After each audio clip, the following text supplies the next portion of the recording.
Territorio Reportaje. Porque todos tenemos una historia que contar. Con el periodista Agustín del Castillo.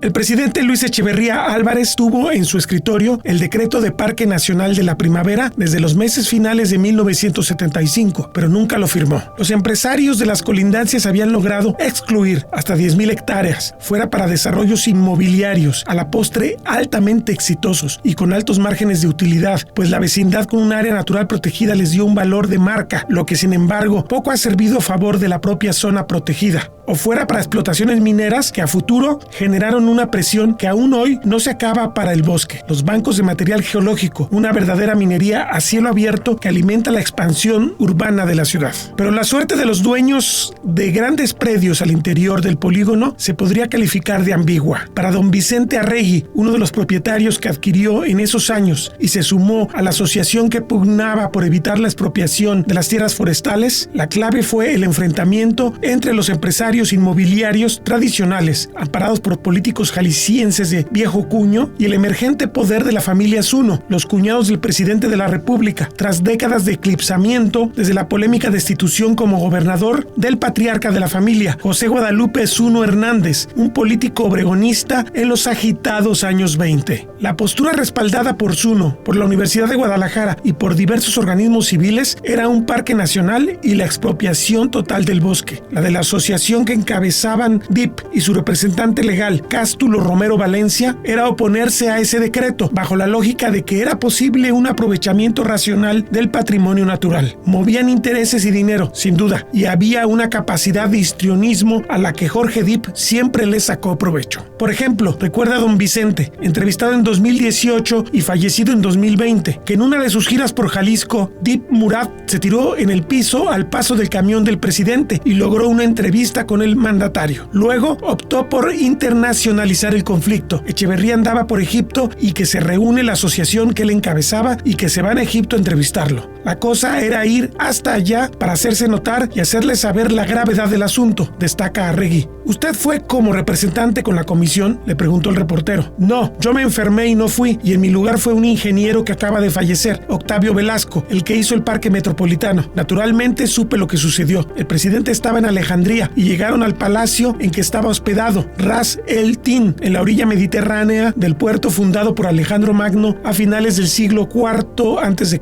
Le dicen los encargados: oiga, aquí hay un par de mexicanos que llegaron a visitarlo. Ah, ¿cómo? Pásalos si vienen desde allá, respondió Echeverría. Eran don Jorge Dip y el ingeniero Octavio. Total que le dicen al presidente que no procedía, que los pequeños propietarios no estaban de acuerdo y que hacer el parque iba a ser un problema social, que había otras maneras distintas a la expropiación. Lo dejaron pensando. Después me enteré que Echeverría llegó a tener el decreto en su escritorio, pero que nunca lo firmó. De algún modo le despertó la conciencia, o quizás estaba peleado ese día con su mujer, señalaba irónico Vicente Arregui. ¿Y cuál era el argumento de los propietarios? ¿Queremos conservar el bosque, pero no queremos la expropiación? No, todavía no había el espíritu conservacionista, advierte Arregui. Muchos de ellos seguían pensando en pesos y centavos, y a la hora que se detiene la construcción de la carretera a Tala, pues ya no iba a haber el flujo que se esperaba, y ante la incertidumbre, solamente el Palomar y Bugambilia se lanzaron a hacer rápidamente obras, porque todavía no había ningún decreto. Muchos propietarios, al ver que no habían logrado el fin económico que pretendían, abandonaron eso. De hecho, hay cantidades de propiedades abandonadas. Yo tengo amigos que compraron y no saben en dónde está su terreno, ni han ido ni les interesa. Jorge Dip siguió en negociación con el siguiente presidente, su amigo José López Portillo, pero don Vicente cree que fueron tirantes esas relaciones en algunos momentos. Además, el peso de la UDG fue relevante para mantener la idea de alguna forma de protección. El señor Arregui le compró su rancho de 400 hectáreas a un matrimonio de San Isidro, Mazatepec. El esposo era José Luis Sánchez Díaz y decidió vender parte de sus muchísimas propiedades, como el rancho El Poleo, y le vendió a Manuel Covarrubias y al ingeniero Hernández Montes. Su esposa había enfermado y no podía atenderlos. Jorge Dip, ¿cuándo llegó y cuántas tierras tenía?, se le preguntó a Arregui. Híjole, no sé si con chuecuras, se sospechaba, pero eran de la ex hacienda La Primavera. Él hizo un trato hace 70 u 80 años. Tenía un aserradero y llegó a explotar madera. Esa finca era era lo último que tenía cuando entregó las 5,300 hectáreas al gobierno. Lo último era el casco ese. Tenía un arroyo que pasaba por atrás con mucha agua y sembraba caña. Cástulo Romero era su abogado y socio, todo un personaje, era un tipo de cuidado. Por ahí en los 70, a don Jorge todavía le sobrevivía su hijo. Le afectó mucho cuando se mató y empezaron a hacer un fraccionamiento allá arriba, en el Cerro de San Miguel, ciudad La Primavera. Pero nos estaba invadiendo un montón en nuestra propiedad y un día le dije, oiga don Jorge, están ahí sus mojoneras y de ahí para allá es mío. ¿Cómo cree don Vicente? Me contestó, son estos ingenieros pendejos. Era muy hábil, era hábil como la chingada. A ver Cástulo, ve con Vicentito y que escoja a 3x1 lo que le estamos invadiendo, 3 tantos de tierra. Y sí, me llevó a ver, es donde tenía la UDG una propiedad, una casita con su arroyito, pero luego se mata el hijo en un accidente de aviación, se le bajó el ánimo y ya mejor lo abandonó. Y hoy sigue así, todo hundido y están las calles trazadas allí en Ciudad Primavera.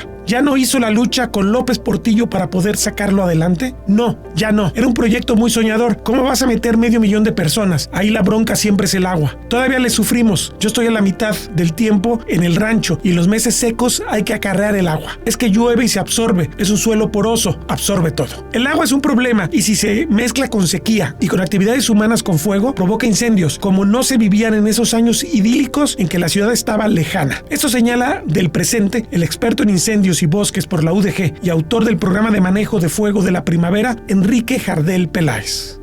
Tenemos un ecosistema propenso a incendios al lado de una zona metropolitana o en medio de una zona metropolitana. Y eso plantea las cosas de manera diferente porque necesitamos seguir manejando el régimen de fuego de ese bosque como parte de la conservación de su dinámica ecológica, de mantener su resiliencia, su capacidad de recuperarse después de eventos de perturbación. Necesitamos seguir manteniendo las condiciones ambientales en las cuales ha prosperado toda su flora, por ejemplo, y fauna, y eso, pues el fuego es parte de ese ambiente, y así lo ha sido. Pero hacerlo al lado de una gran ciudad, y además en un terreno que uno de los mayores retos es que está muy fragmentado en términos de la propiedad del suelo. Tienes que poner de acuerdo un montón de actores porque el fuego no respeta un límite de predio o un límite de un área protegida, ¿sí? Pero necesitamos establecer algo que permita hacerlo en el territorio. Ahora, parte del problema es que cuando se habla de manejo del fuego, hay una simplificación y una reducción del asunto a quemas prescritas. Quemas prescritas es solo una herramienta que se utiliza para ciertos fines como parte del manejo del fuego.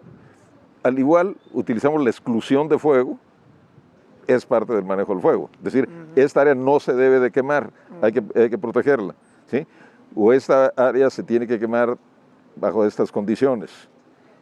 Implica considerar no solo las labores de combate, aunque esas siguen siendo centrales y muy importantes, ¿sí? No una cosa sustituye a la otra, ¿sí?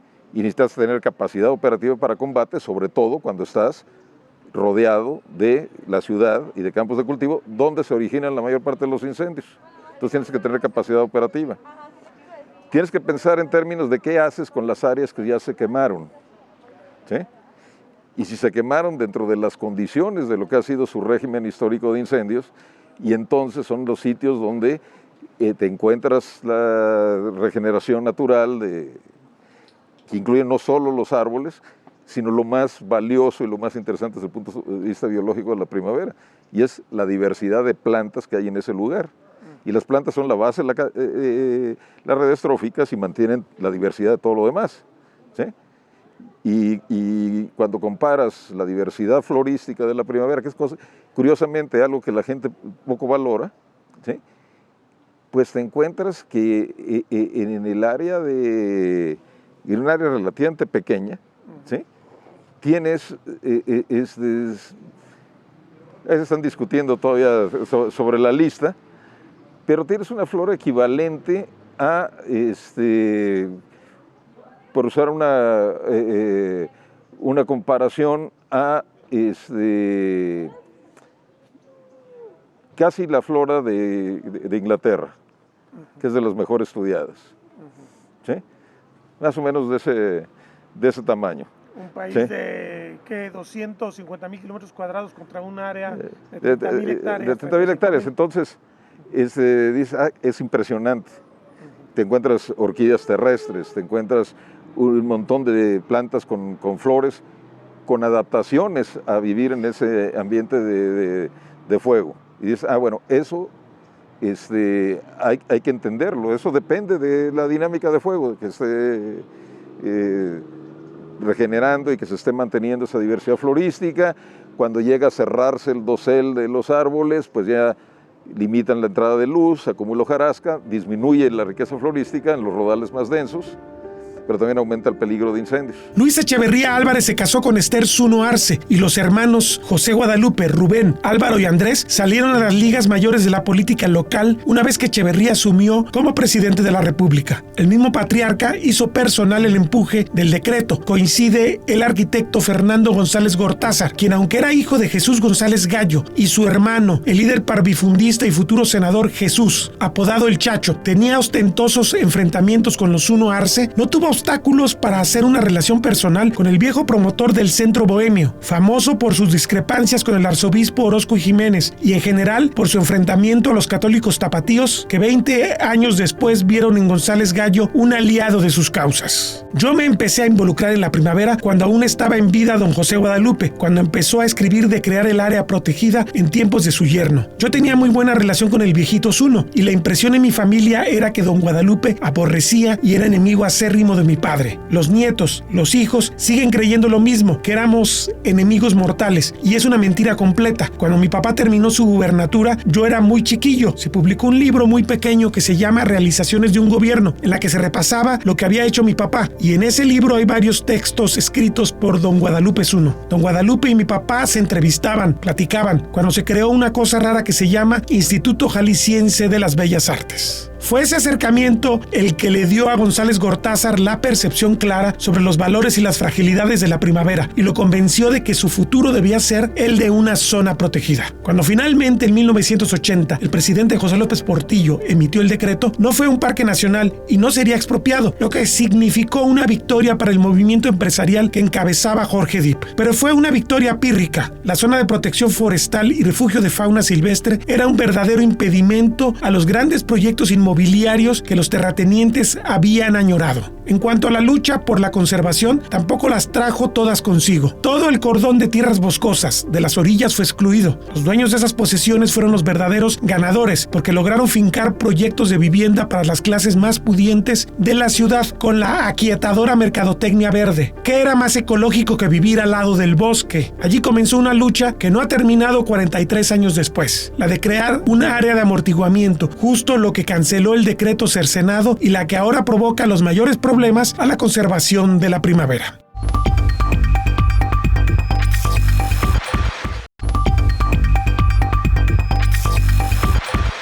«43 años después del decreto, proteger la primavera se ha convertido en un trabajo complicado, y es el tema de los incendios el que suscita más reacciones sociales y políticas, frecuentemente mal sustentadas. A eso se refiere el investigador Enrique Jardel. La otra cuestión, rodeado de una ciudad, ¿qué haces para defenderte contra incendios que surgen porque a alguien se le ocurrió quemar para ampliar un terreno para plantar agaves? ¿Sí? O lo que se le ocurre plantar ahí, ¿sí? O sembrar, y de repente el fuego corre por una ladera, ¿sí? Se enciende a las 3 de la tarde con una humedad relativa que es prácticamente de desierto, el incendio de volcanes De 2020, la humedad relativa del aire era alrededor de 6-7% cuando se enciende eso, ¿sí? Parece el desierto del Sahara. A esas horas, a las 3 de la tarde, sube por una ladera, ¿sí? Muy pronunciada, con los vientos de la tarde, y eso no lo para nadie, ¿sí? Hasta que no llega a un lugar más plano, habiendo cubierto la cima, ¿sí? Eso es un problema. Entonces, ¿cómo te defiendes de eso? ¿Sí? Pues puedes meterle todos los combatientes de incendios que quieras, pero tarde o temprano se mete un incendio que no lo puedes parar hasta que no ha quemado un área considerable, porque tienes que combatirlo en condiciones donde tus acciones sean efectivas y donde además no arriesgues al personal. Y un tema que ha sucedido aquí es justamente la presión mediática. El hecho de que la primavera es un tema político, ¿ya? Y bajo esa presión se han tomado decisiones de combate sumamente arriesgadas, ¿sí? Poniendo en riesgo la vida de los combatientes. Y lo que decíamos, con una estrategia de manejo del fuego, tú preparas tus brechas cortafuego, tienes organizado para hacer las operaciones de combate más seguras en el caso que se presente un incendio, controlas la carga de combustibles usando fuego u otros medios en los lugares más críticos, ¿sí? Pero además, algo que incluye ese programa de manejo del fuego es el trabajo con la gente para que esté más consciente y reduzca actividades que generan un riesgo de incendios, ¿sí? Como quemar la basura del jardín al lado del fraccionamiento, que ha habido incendios por eso, ¿sí? O que los niños anden jugando con fuego al lado de la casa, que también ha sido una causa de incendios, y muchas otras más, ¿sí? Entonces, es una estrategia integral. Que alguna gente lo interprete como que lo que queremos es ir a quemar en la primavera, están totalmente fuera de contexto y no entienden absolutamente nada de qué es manejo del fuego. Una pregunta hipotética, porque yo no sé si se puede responder. Si la primavera no estuviera en este entorno tan urbanizado, rodeada por todas sus fronteras, por espacios agrícolas intensivos además, y por una ciudad tan grande, ¿cómo podríamos hablar que un ecosistema de estas características se pueda decir este es su régimen natural de fuego? O sea, porque aquí yo no sé si podamos hablar de un régimen natural de fuego cuando tenemos todos estos elementos en la puerta tocando todo el tiempo. Depende qué es lo que llamamos natural, y eso es una palabra que nos lleva a muchas discusiones. Si pensamos natural, esa es su manera de ser. Bueno, lo que es natural es que tienes 6 o 7 meses de sequía al año. Esas son las condiciones climáticas. Para que se encienda un incendio forestal, necesitas 4 ingredientes. Uno es que haya biomasa de plantas, que es el material combustible. La otra cuestión es que parte del año esa biomasa de plantas esté lo suficientemente seca para encenderse y mantener la propagación del fuego. Lo que sigue es que haya condiciones del estado del tiempo favorables para que el fuego se extienda. Y lo cuarto es que haya una fuente de ignición, alguien que encienda el fuego. Pero esos son como 4 interruptores o switch. Si encendieras una máquina, primero debe de haber la biomasa, el combustible potencial. Luego debe de haber ese combustible disponible, lo suficientemente seco. Luego las condiciones del estado del tiempo deben ser favorables. Si está lloviendo no se va a propagar, por ejemplo, ¿sí? Y luego algo debe de encender el fuego. Si consideramos que sería lo natural sin humanos, considera que fuera sin humanos presentes, pues tienes biomasa de plantas, tienes bosques de encinos, de pinos, tienes pastos, etc. ¿Sí? Tienes 7 meses de sequía, ¿sí? Ya tienes encendidos 2 de los interruptores. Durante la temporada de sequía, sopla el viento, baja la humedad relativa del aire, hay condiciones para que se propague el fuego. Cuarto, las fuentes de ignición, caída de rayos. ¿Sí? Incluso en esta época se siguen presentando incendios con rayos, ¿no? Sí, lo que pasa es algo que no percibimos, es que tampoco necesitamos tantas caídas de rayos.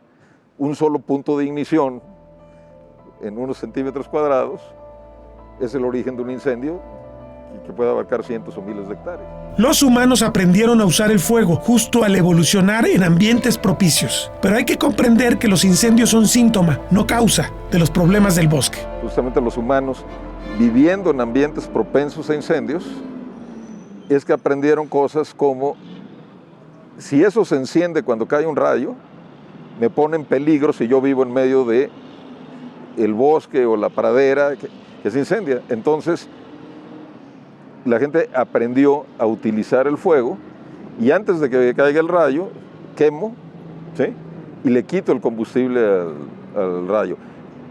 Pero junto con la quema, ¿sí? Había otra cosa. Favoreces a ciertas especies de plantas que se vienen después del incendio. Esas especies adaptadas a ambientes que se queman, ecosistemas que podemos llamar pirófilos, ¿sí? Tienen tejidos subterráneos de reserva. Bueno, para tener un ejemplo de eso, podemos ir a la alacena de la casa y ver cosas como papas, zanahorias y otras cosas que tienen tubérculos. Bueno, en la flora de los lugares que se queman tenemos muchas plantas con esos tejidos subterráneos de reserva que son comestibles. Y la otra estrategia es producir un montón de semillas, que es lo que hacen los pastos, los zacates, que son de la familia de plantas a las cuales pertenece el maíz, el trigo y el arroz, ¿sí? Y la cebada y la avena y todo eso. Pues casi todo lo que comemos. Entonces, los humanos, y estamos hablando de miles de años atrás, prácticamente desde el origen de la especie Homo sapiens, porque Homo erectus ya usaba fuego, ¿sí? Entonces vamos a decir que durante 250.000, 300.000 años, y si nos vamos hacia Homo erectus 800.000 años, pues nuestros antepasados descubrieron que podían usar el fuego para producir más alimento. Y también para producir brotes y forraje que les servía a los venados o a los antílopes y entonces poder cazar esos animales donde aumentaba el forraje. Entonces el manejo del fuego no es una novedad, es una de las cosas más antiguas, ¿sí? Ahora es mucho más complicado. Ahora no estás quemando el pastizal para reducir el riesgo para el campamento donde vives o para tener más forraje para poder cazar venados o para tener tubérculos comestibles o semillas comestibles, ¿sí? Ahora estamos teniendo que hacer cuestiones de manejo del fuego para proteger casas que han invadido el bosque. Fraccionamientos residenciales, por un lado, ¿sí? Y por otro, en esta situación completamente desigual que vemos en este país, la invasión de ciertos terrenos para habitaciones precarias en lugares de riesgo, ¿sí? Y eso nos lleva a la situación ahí de la primavera, que es crítica. El enemigo del bosque de la primavera no es el fuego, ¿sí? Los incendios son un síntoma de cosas que pasan en la primavera, ¿sí? Entonces, ¿cómo se maneja el territorio? Las presiones que hay de las áreas externas. En promedio se combaten entre 90 a 120 incendios en la primavera cada año. La mayor parte se reducen a conatos, intervienen inmediatamente y los detienen. Y el 95-99%, según el año, ¿sí? Son incendios en la periferia del bosque, no adentro, ¿sí? Entonces, eso nos marca de dónde viene la bronca, ¿sí? Y es el entorno de la primavera. Entonces, el trabajo en lo que han llamado la interfaz urbano-forestal, el trabajo en las áreas agrícolas, ¿sí? En los sitios de visita pública, es fundamental. Y eso también es parte del manejo del fuego. Todo lo que se hace de prevención, ¿sí? De concientización de la gente. El trabajo que hace la gente cooperando con cuidar el bosque que visitan, ¿sí? Entonces los que piensan que manejo del fuego es ir con una antorcha de goteo prendiendo zacate y hojarasca, están equivocados, porque eso es una parte importante, tiene sus razones, pero es una partecita del manejo del fuego.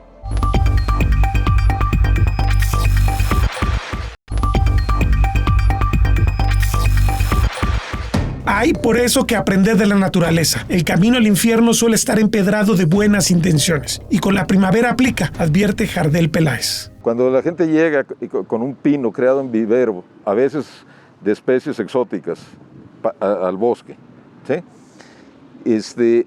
Y abren un cajete y tumban ahí todas las plantas que están alrededor, incluyendo las leguminosas que fijan nitrógeno, ¿sí? Plantan un pino ahí que se va a morir, ¿sí? Cuando vas a las áreas de regeneración natural, te encuentras el pino creciendo al lado del arbusto de esa leguminosa, de esa planta de la familia del frijol, que está asociada con microorganismos que fijan nitrógeno, y crecen los dos juntitos, ¿sí? Y así hay un montón de cosas, ¿sí? Y los venados llegan a comerse el pasto que rebrota. Y otras plantas que las ven erróneamente como malezas, tienen las flores a donde llegan los polinizadores, a donde llegan otros insectos que se los comen los pájaros insectívoros. Entonces, toda la cadena trófica está ligada a eso. Llegan en árboles muertos en pie, que quieren tumbar porque va a ser combustible para incendios futuros, pero ahí es donde llegan los pájaros carpinteros, ¿sí? Entonces, hay que entender primero el ecosistema antes de decidir. En el tema de restauración es como si alguien llega con un catarro a ver al médico y el médico, sin diagnóstico, sin hacer nada, lo pasara directamente a la mesa de operaciones, ¿sí? Hay que hacerle algo al paciente. No, espérate.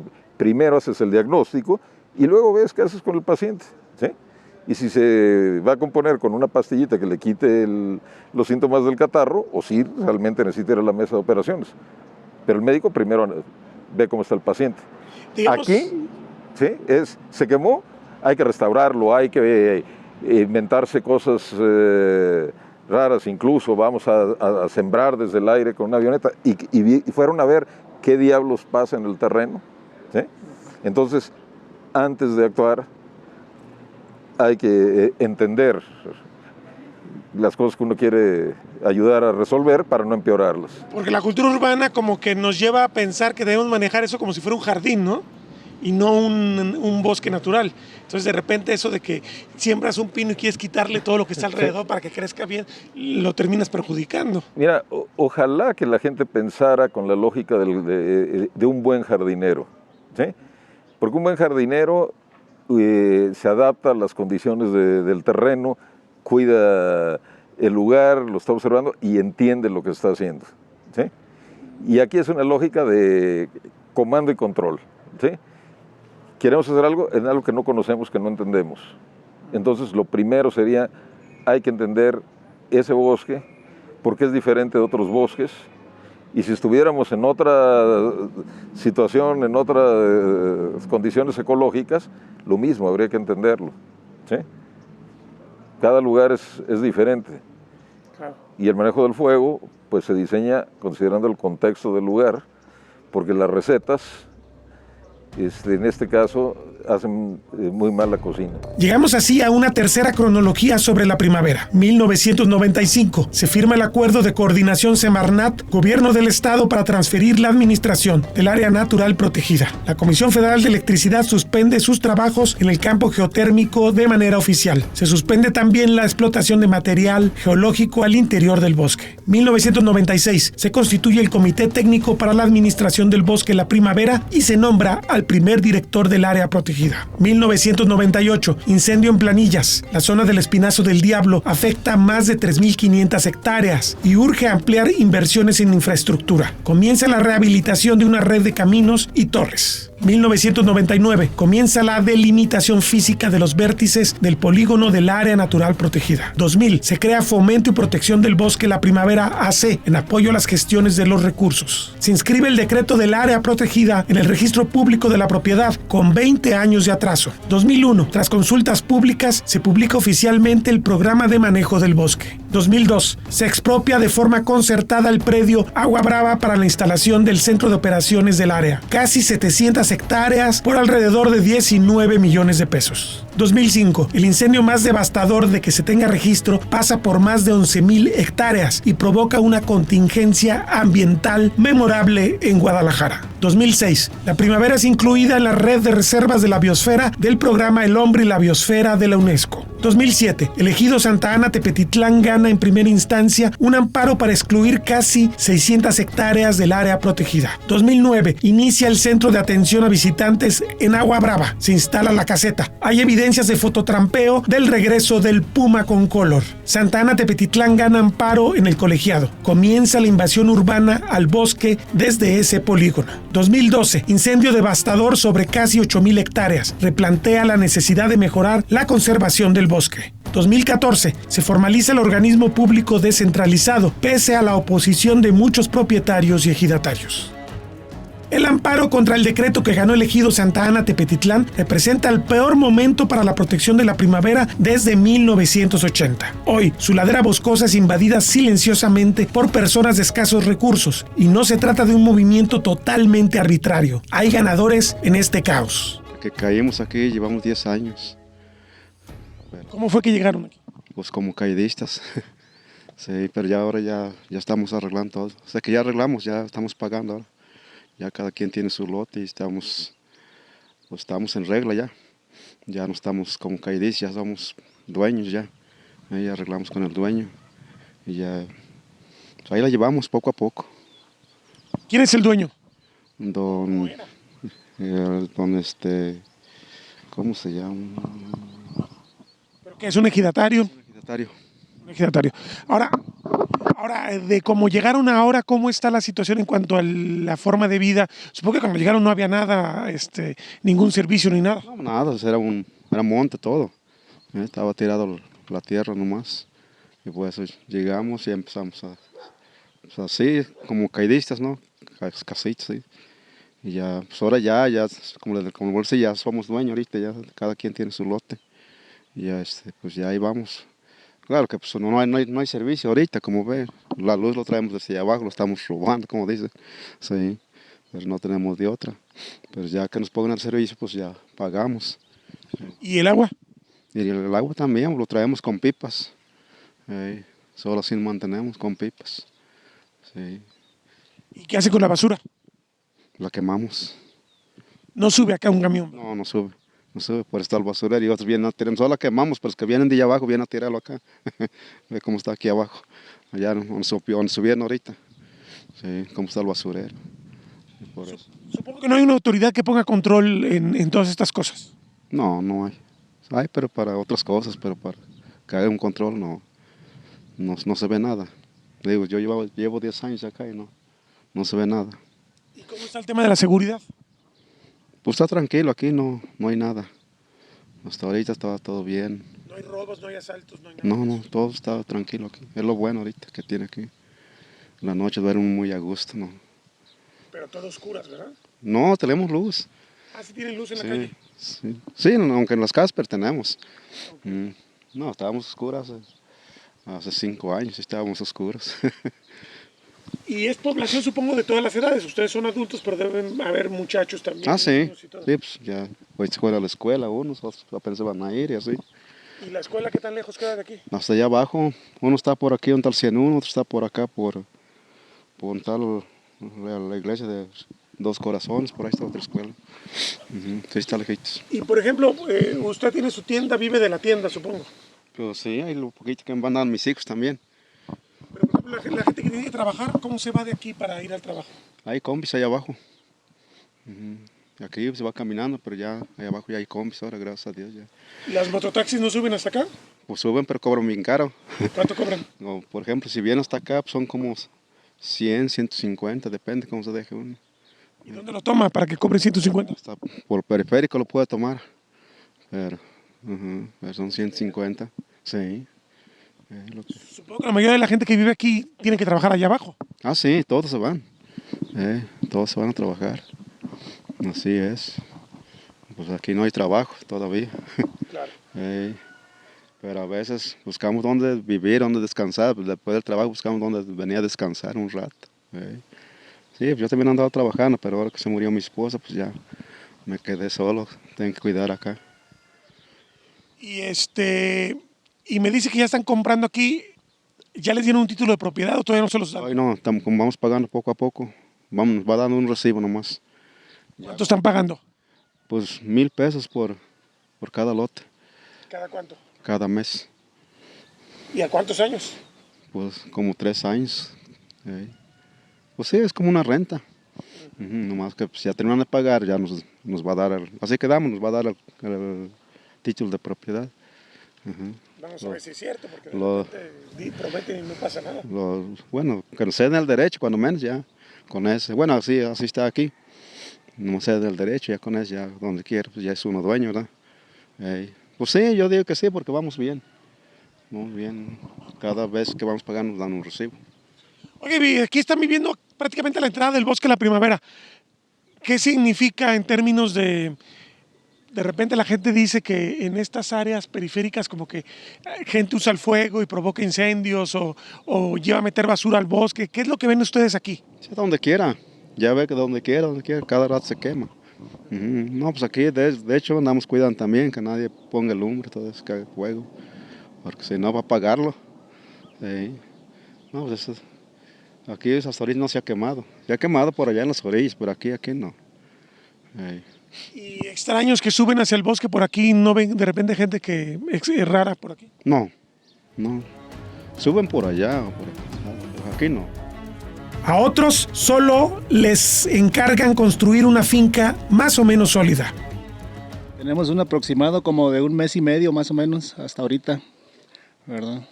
¿Y cómo fue que llegaron aquí? ¿Los contrataron o qué?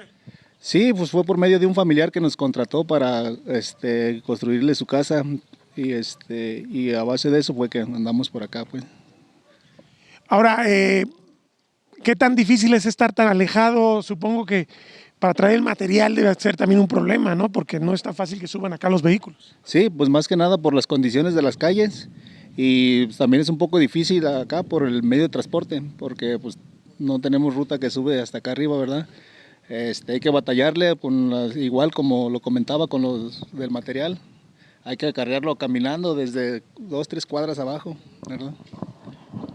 ¿Y qué tan seguro es estar aquí? O sea, estamos muy alejados, no sé si haya delincuencia, no sé si de repente llegan asaltantes o ha estado tranquilo. Pues hasta ahorita, en el tiempo que tenemos aquí, ha estado tranquilo. De delincuencia de eso, pues hasta ahorita no ha habido nada, ¿verdad? En lo que tenemos aquí, si se fija, pues tenemos materiales aquí alrededor de la obra.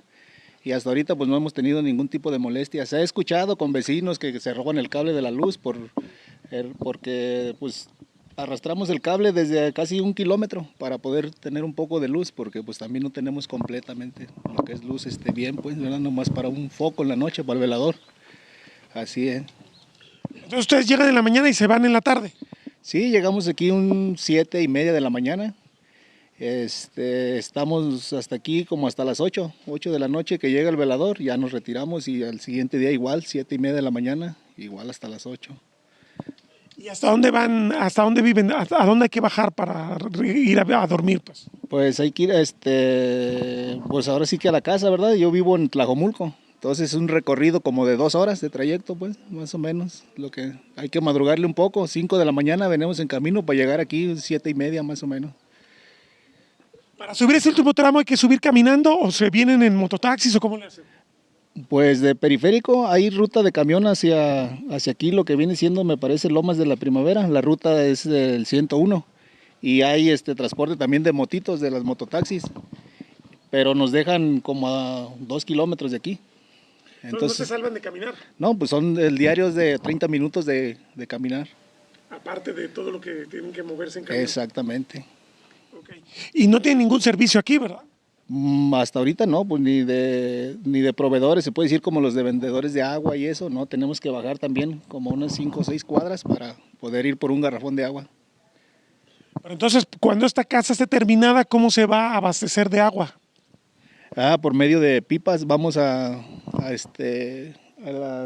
construir lo que es una cisterna aquí en la parte de la cochera para poder conectar su bomba y pues tenga servicio a la casa de agua. Y pues se va a abastecer a base de pipas, ¿verdad? Las pipas pues también las pide uno pues, por medio de teléfono y ya le traen a uno la pipa.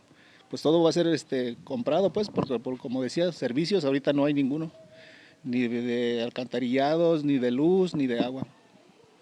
Entonces todos los días hay que traerse todo lo que van a utilizar porque si no, tienen que caminar 2 kilómetros para llegar. Exactamente, hay que cargar lo que viene siendo pues los sustentos de uno, alimentos, agua, pues más que nada el líquido para hidratarnos, pues es un garrafón de agua, es lo que nos traemos, a veces a mediodía bajamos por un garrafón.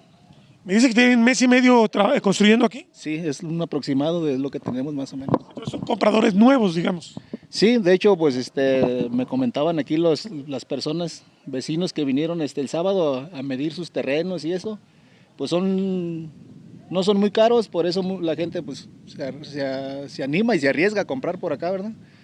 Porque me dice que pues son baratos y se los dejan en facilidades. Es que hay que ver el papelito, ¿verdad? Exactamente, por eso le comentaba que a veces arriesgarlo, pues, porque hay revendedores que no sabe uno con qué persona trata, entonces mejor, como dice, revisar un papelito y ya que sea un papel oficial, ¿verdad? Para que no haya tanto riesgo. Y quiero suponer que no moverse del lugar, ¿no? Porque si se van y dejan aquí, solo les pueden invadir. Exactamente, bueno, ahorita como están los terrenos, nada más están con estacas, pues sí los deja la gente, pero ya como ahorita que ya construyeron, pues sería un riesgo también dejarlo. Por el vandalismo, ya ve que ven una finca sola y empiezan a destruir o a cortar varillas y todo eso, entonces mejor sería de empezarle y ya cuando esté un cuartito tapado ya venirse alguien pues que esté al pendiente de aquí, ¿verdad? Ahora, aquí están un poco como de pasadera rumbo al bosque, no sube mucha gente extraña que hace daños en el bosque porque dicen que de repente se provocan incendios por gente que viene de fuera. Por esta ruta no. Aquí nada más se ven, por ejemplo, las personas que viven para allá más para arriba, pasan en sus motitos o a veces en su camioneta a subir sus materiales que andan haciendo también sus casitas. Pero no se ha visto gente así que mala, pues, que venga a hacer vagancias y eso, o a veces la juventud de ahora que no tienen mucho que hacer y se vienen a hacer vagancias, pues por este rumbo no se ha visto mucho. ¿Ni se quema basura por aquí? ¿O se quema con cuidado, pues, porque está pegado el bosque, pues? Lo que pasa que a veces pues suben por otros lados, entonces ya como hace 15 días sí hubo un incendio aquí cerca, a las espaldas brincando el barranco. Y pues varios servicios vinieron de Protección Civil y bomberos y anduvieron ahí apagando ese incendio.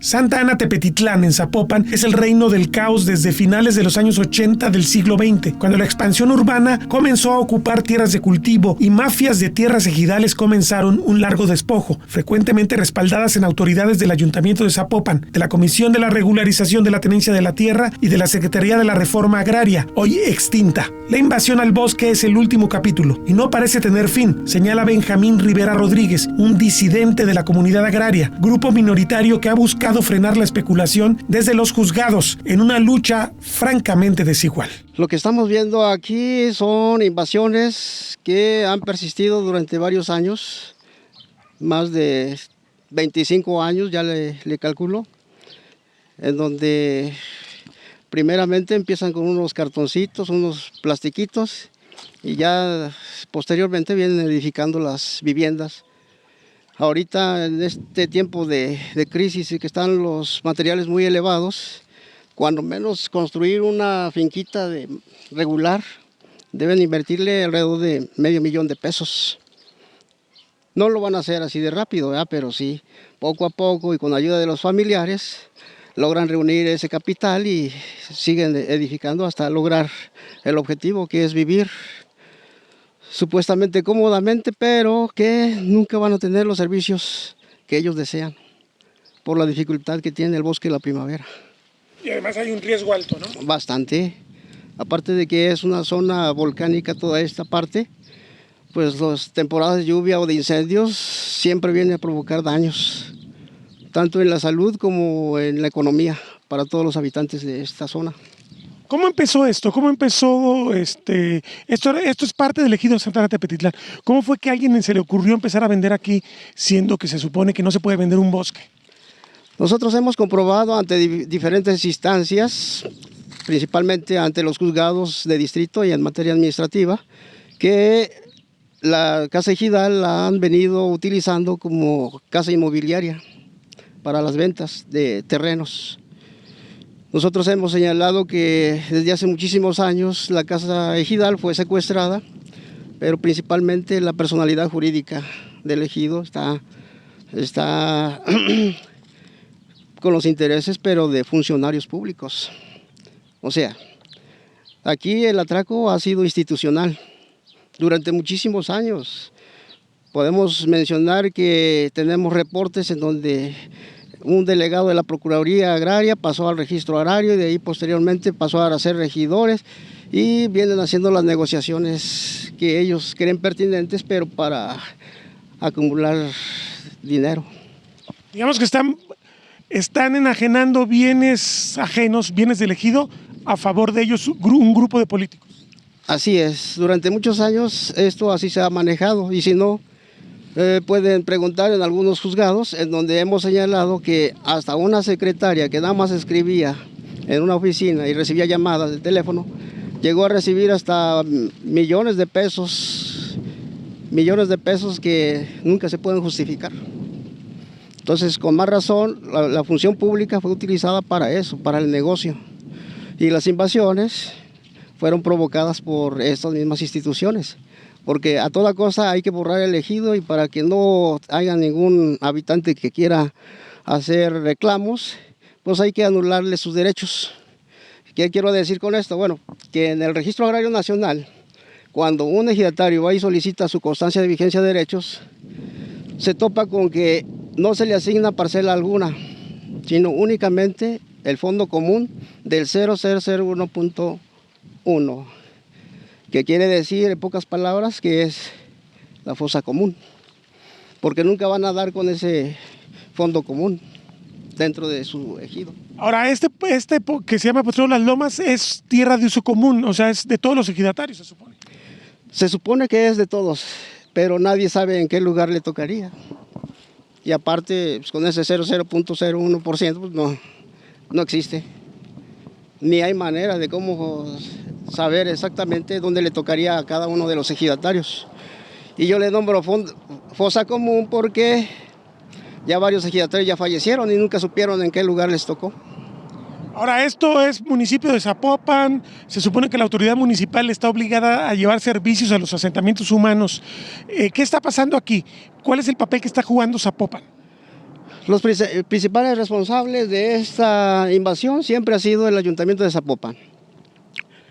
Varios reportes que hemos hecho ante esta instancia demuestran que, por un ejemplo decir, lo que es en aquella área de la continuación de Ciudad Bugambilias, hace algunos años, en tiempo de Ramírez, Juan Sánchez Aldana Ramírez, empezaron a hacer algunos proyectos y si ahorita vemos ya están construidos aquellos polígonos de aquella zona y la intención era meterse también al bosque de la primavera, cosa que no han podido hasta ahorita a edificar grandes fraccionamientos como la Ciudad Bugambilias por el gran costo que han tenido y aparte por la defensa de Tranquilino Flores Aguilar, que ha metido varios amparos para que el bosque cuando menos se respete un poquito. Porque digo, esta zona pertenecía al polígono protegido del Bosque de la Primavera, pero diversos representantes interpusieron un amparo para echarlo abajo y después se desató el caos. Así es, eso vino a detonar todavía y a complicar más la supervivencia del bosque. Desde aquel tiempo, cuando metieron el amparo, pues en definitiva el juzgado le dio el pase libre para la venta de estos terrenos. Es decir, el juez, de manera irregular y de no protección, logra sacar del bosque, del área protegida, esta zona y la deja para la cuestión inmobiliaria. Ahora, ¿qué salida tenemos aquí? ¿Qué va a pasar? ¿Vamos a terminar de ver cómo terminan de destruir el bosque de Santana Tepetitlán en la primavera o hay manera de frenarlo? Hay manera de frenarlo, pero siempre vamos a necesitar la intervención del presidente de la República, principalmente porque él como el representante del Poder Ejecutivo, pues es el que tiene que estar más interesado en que estas áreas boscosas permanezcan. No así el Estado ni el municipio, porque nos damos cuenta que las áreas verdes de allá abajo pues ya las están privatizando y las están construyendo. Entonces nada más la única opción es el presidente de la República que ponga atención en estas áreas protegidas y debe de implementar acciones para que verdaderamente se cuide el bosque. ¿Volvemos al tema de las buenas intenciones o realmente hay una solución a este conflicto? La Comisión Nacional de Áreas Naturales Protegidas, que fue la instancia que perdió el juicio con Santa Ana Tepetitlán, no ha podido convencer a los ejidatarios de la conveniencia de regresar al régimen de protección. Pero además, el triunfo de los campesinos contra un decreto que señalaron de imposición ha sentado malos precedentes. Hoy en día, otras comunidades como Huaxtla y López Mateos buscan el mismo camino. El futuro del bosque está en juego. El 6 de marzo de 1980, el presidente José López Portillo protegió el bosque La Primavera como área de protección de flora y fauna. Este espacio en que me encuentro era parte de ese polígono de 30.500 hectáreas que vienen en el decreto presidencial de hace ya 43 años. Pero ahora ha sido transformado totalmente ese territorio. Estamos hablando de que el ejido Santa Ana Tepetitlán, una representación, interpuso un juicio de amparo y lo ganó en el año 2007 en un juzgado de distrito para echar abajo el polígono de protección respecto a casi 600 hectáreas que correspondían al ejido que estaban dentro del área protegida. Hubo manera de parte de la Comisión Nacional de Áreas Naturales Protegidas de reclamar la sentencia, pero un colegiado de distrito la confirmó en el año 2009. Y entonces a partir de ese momento, estamos hablando de que ya han pasado 14 años y la dinámica de transformación del territorio ha sido impresionante. No ha habido una autoridad municipal, estatal o federal que frene los intereses locales que están permitiendo la venta de terrenos en estos espacios que eran boscosos hace muy poco tiempo. Ahora, muchísima gente de escasos recursos, gente que compra con muy poquito dinero lotes y que están pagando mes con mes y que tal vez un día reciban un título o no lo reciban porque esto es muy precario, porque esto es la frontera también entre lo legal y lo ilegal. Bueno, lo cierto es que el hecho está consumado en gran parte y usted puede apreciar cómo la ciudad ya se apropió de este territorio y si vemos hacia mi lado derecho, el bosque sí está aquí, pero ya ve uno estructuras, ya ve caminos, ya ve lugares por los cuales seguramente en un momento no muy lejano van a seguirse vendiendo lotes y hacia el lado contrario, pues la evidencia, la ciudad plenamente ya posesionada de terrenos boscosos del pasado. Tenemos no nomás casas, tenemos basureros, tenemos también brechas, tenemos también plantíos de agave. Todo esto es el caos que se ha generado en Santa Ana Tepetitlán por la falta de voluntad política y la falta de aplicación de la ley, que es uno de los grandes problemas de este país. No tenemos una autoridad, no tenemos quien vigile, no tenemos quien aplique lo que la legislación señala. La legislación es muy clara, los bosques son de competencia federal, no pueden cambiarse por capricho, se requieren manifestaciones de impacto ambiental y cambio de uso de suelo. No ocurrió aquí. Aquí todo se fue por la libre y la autoridad municipal tampoco hizo nada. Esta es parte de la tragedia impresionante que está viviendo el bosque La Primavera en esta zona. Y déjeme decirle, de esta zona que se abrió, han surgido muchos incendios devastadores en los últimos tiempos. Esto no se va a corregir mientras no recuperemos el espacio, el Estado de Derecho, por supuesto, pero el espacio y el trabajo y la gestión territorial por parte de las autoridades responsables de hacer que el bosque La Primavera, uno de nuestros bienes naturales más valiosos para la ciudad, realmente se preserve. Territorio Reportaje. Porque todos tenemos una historia que contar. Con el periodista Agustín del Castillo.